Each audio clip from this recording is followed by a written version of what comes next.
Allah Subhanahu wa Taala Zariyat surəsinin 56-cı ayəsində belə deyir: Mən cinləri və insanları ancaq mənə ibadət etsinlər deyə yaratdım. Biraz oturub bu ayəni fikirləşmək lazımdır. Bəzi insanlar həyatın ancaq dünyadan ibarət olduğunu deməklə Allahın onları əvəz yerə yaratdığını düşünürlər. Uca Allah Quranda göyləri, yeri və canlıları səbəbsiz yerə yaratmadığını bildirmişdir.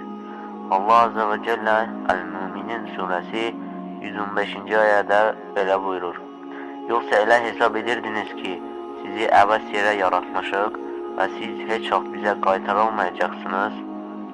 Və yenə Allah Teala Əl-Əhqaf surəsi 3-cü ayədə belə buyurur: Biz göyləri, yeri və onların arasında olanları ancaq bir həqiqət kimi və məlum bir zaman kəsimi üçün yaratdıq.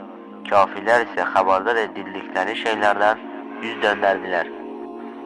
Hər hansı bir işin məqsədini o işi görəndən daha yaxşı heç kimin bilmədiyi kimi, yaradılışın da məqsədini ən yaxşı Allah bilir.